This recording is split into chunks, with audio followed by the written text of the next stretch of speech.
Hello મિત્રો, કેમ છો? તો સ્વાગત છે આપણા નવા વિડીયોમાં. તો આજના વિડીયોમાં આપણે વાત કરીશું કે રવિવારે છે એ સીસી ગ્રુપ બી ની એક્ઝામ હતી, બરાબર. તો એનું પેપર જોઈને આપણે કોન્સ્ટેબલની વાત કરીશું કે એનું પેપર કેવું આવશે. તો સીસીમાં જે રીતના ક્વેશ્ચનો પૂછાય છે ક્લાસ 3 ની એક્ઝામ હોય એવું લાગે છે, બરાબર. તો કોન્સ્ટેબલ વાળા મિત્રો એટલું પણ ગભરાતા નહીં. ઘણા ખરાને કાલે લાઈવ થયો હતો તો ઘણા ખરા કોમેન્ટ કરતા હતા કે હવે મને બીક લાગે છે, કેવી રીતનું પેપર આવશે, શું આવશે એમ. તો એવું સમજવાનું કે આપણે જે એક્ઝામ આપીએ છીએ ક્લાસ 3 ની છે અને કોન્સ્ટેબલ છે એ સૌથી છેલ્લી એક્ઝામ હોય છે, બરાબર. એ 12મા પાસ ઉપર છે. તો એટલું ધ્યાન રાખવાનું કે આપણું જે એક્ઝામનું લેવલ છે એ એટલું બધું હાર્ડ નહીં હોય, બરાબર. મીડિયમમાં જ હશે અને તમે ક્લાસ 3 ની આપી છે એવું જ લાગશે એક્ઝામ. હસમુખભાઈ સાહેબ હતા એટલા માટે વિધાનવાળા પેપરો આવ્યા હતા, જેમાં કોન્સ્ટેબલની એક્ઝામ લીધી એમને, બરાબર. અને પછી અત્યારે તો જીપીએસસીમાં છે એટલે જીપીએસસીના બધા પેપરો છે વિધાન ટાઈપના આવે છે અને એમની પેટર્ન છે એ બધાને ખબર હતી.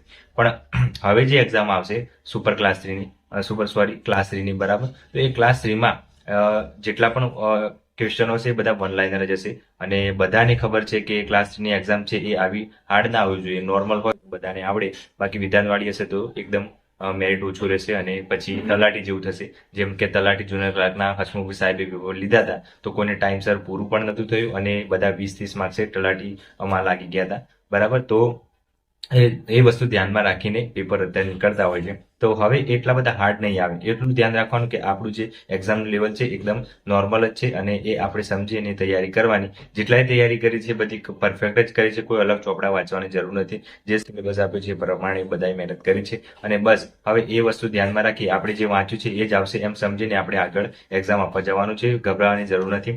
જે સિલેબસ જેને પૂરો કર્યો છે એને વાંધો નથી અને જેને નથી કર્યું એને એવું એટલું ધ્યાન રાખવાનું છે કે આપણે કોઈ એક પાર્ટ એ અને પાર્ટ બી છે તો પાર્ટ એમાં આપણે ક્વોલિફાય થવાનું છે, તો પાર્ટ બીમાં પણ ક્વોલિફાય થવાનું છે. કદાચ પાર્ટ એ નથી આવડતું, કોઈને મેથ્સ નથી આવડતું, તો એ એટલું એ વસ્તુ ધ્યાન રાખવાનું કે આપણે રિઝનિંગ અને ગુજરાતી થઈ અને એમાં બને ત્યાં સુધી 40 માર્ક્સ લાવી દેવાના અને પાર્ટ બીમાં કવર કરી દેવાના. તો પાર્ટ બીમાં છે 120 માર્ક્સનું છે, એમાંથી બંધારણ છે અને કરંટ અફેર છે. ઇતિહાસ, ભૂગોળ, વારસો બધા વર્ષોથી વાંચતા જ હોય છે એટલે આવડી જશે. તો સીસી ગ્રુપ બી છે એના આધારે આપણે જોવા જઈએ તો કોન્સ્ટેબલનું પેપર છે એ એકદમ સરળ જ આવશે, બહુ હાર્ડ નહીં આવે. વિધાનવાળું તો નહીં જ આવે એમ સમજવાનું. હા, ક્યારેક એક બે ક્વેશ્ચનો હશે અને શાયદ જોડકા પણ હોઈ શકે છે. તો જોડકા હોય તો સમજી લેવાનું કે આપણે થોડું એક બે જોડકા હોય તો આપણે સારી રીતે એક્ઝામ અટેન્ડ કરી શકીએ. અને ટાઈમ પ્રમાણે આપણે કેવી રીતે પૂરું કરવું જોઈએ, આપણે થોડું લેખિતમાં જોઈએ તો કેવી રીતના પૂરું કરવું જોઈએ. આપણે ટાઈમિંગમાં પૂરું કરવાનું છે પેપર. 3 કલાકનું પેપર છે, બરાબર. તો 3 કલાકમાં આપણે પાર્ટ એ છે, બરાબર, અને પાર્ટ બી છે. તો આ બંનેનું ધ્યાનમાં રાખી અને એક વસ્તુ યાદ રાખવાનું છે, ગણિત, બરાબર, અને રિઝનિંગ અને ગુજરાતી. આ છે, આ 3 વસ્તુ છે એ 80 માર્ક્સનું છે.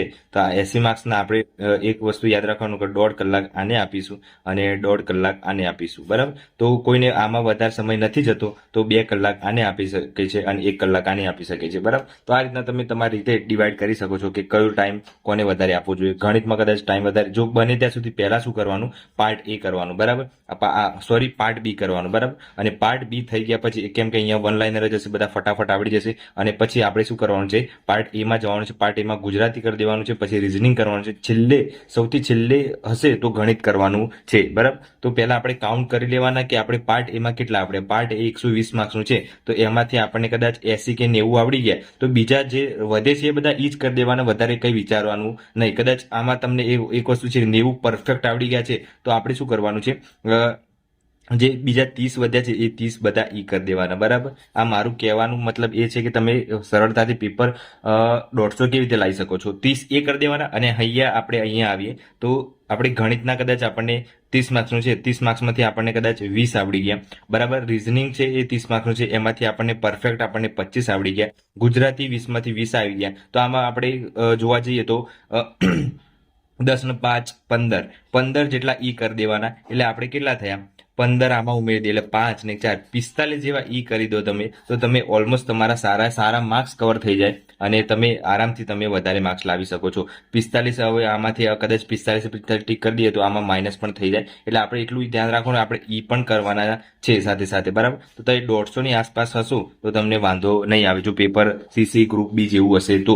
જો સીસી જેવું પેપર હોય તો સમજી લેવાનું કે તમારે 150 ની આસપાસ માર્ક્સ લાવવા પડશે તો તમે ક્વોલિફાય થશો. તો ધ્યાન રાખવાનું કે આપણે આપણે 150 માર્ક્સ લાવવા છે તો આપણે પાર્ટ એમાં વધારે કવર કરી લઈશું, કેમ કે એ છે એ ગણવાવાળો સબ્જેક્ટ છે, સ્કોરિંગ સબ્જેક્ટ છે અને સારા માર્ક્સ આવી શકે છે. તો 80માંથી આપણે મેક્સિમમ 60-65 ની આસપાસ લાવી દેવાના, તો આપણે પાર્ટ બીમાં કંઈક 60-80 જેટલા આવશે તો પણ વાંધો આવશે નહીં. બરાબર, તો એટલું ધ્યાન રાખવાનું કે આપણે પાર્ટ એ છે એ સૌથી સારામાં સારો હોવો જોઈએ. જેને પાર્ટ એ નથી સારું તો પાર્ટ બીમાં કવર કરી શકે છે અને પછી આમાં ક્વોલિફાય થવાના છે તો 40 જેટલા માર્ક્સ લાવી દેજો. 32 માર્ક્સ તો ક્વોલિફાય થવાય છે, પણ 40 હશે તો તમે સ્કોર પણ સારું થશે અને આમાં એડ થશે તો તમે સારી રીતે મેરિટમાં આવી જશો. જો એક વસ્તુ ધ્યાન રાખવાનું, એક વસ્તુ બધાને ખ્યાલ નથી હોતો, તમારે સિલેક્શન કેવી રીતનું થશે. જો 150 માર્ક્સ અટકે છે તો પહેલા બિન હથિયારી આવશે. બરાબર, પછી એનાથી 10 માર્ક્સ ઓછા હશે, જેને 140 હશે એને હથિયારી આવશે. બરાબર, પછી એનાથી પણ 10 માર્ક્સ ઓછા હશે તો 130 માર્ક્સે જેલ સિપાહી આવશે અને એનાથી પણ 10 માર્ક્સ ઓછા હશે, 120 માર્ક્સ હશે તો SRPF છેલ્લે લાગી જશે. બરાબર, SRPF ની છેલ્લે જોબ લાગી જશે. તો આ રીતના બધો ક્રાઇટેરિયા ગણવામાં આવતો હોય છે અને બધામાં 5-10 માર્ક્સ કદાચ ઓછા હોય, કદાચ એવું ના હોય કે 5-10 હોય, વધારે પણ હોઈ શકે, પણ આ રીતનું બધું ફિક્સ હોય છે. તો નેક્સ્ટ વિડીયો આપણે કદાચ એ ઉપર બનાવીશું કે તમારે કેવી રીતે અટેમ્પ કરવાના, પેપરનું સોલ્યુશન કેવી રીતે 3 કલાકમાં પેપર કેવી રીતે પૂરું કરવાનું, અને પેપર છે એ 2 થી 3 વાર તમારું થઈ જવું જોઈએ એકવાર ચેકિંગ આખું. બરાબર, પહેલા એક તમે પેપરમાં કરશો, બીજું તમે જ્યારે ઓમાં ટીક કરશો ત્યારે, અને ત્રીજું છે તમારે ફરીથી છેલ્લે જોઈ લેવાનું કે કયું બાકી નથી રહેતું, ક્યાં રાખ્યું છે આપણે કરવાનું. તો આ રીતના 3 ફેસમાં તમારે 3 કલાકમાં પૂરું કરવાનું છે. તો અગાઉ આપણે એ વિડીયો લાવીશું કે પેપર એ અટેમ્પ્ટ કેવી રીતે કરવું, 3 કલાકમાં અટેમ્પ્ટ કેવી રીતે કરવું અને સૌથી સારા માર્ક્સ કઈ રીતે લાવવા એની ઉપર વિડીયો બનાવીશું. તો વિડીયો નેક્સ્ટ આવશે એ ખાસ જોજો, તમને ખૂબ યુઝફુલ રહેશે. અને આજનો વિડીયો ગમે તો લાઈક અને સબસ્ક્રાઇબ કરી દેજો.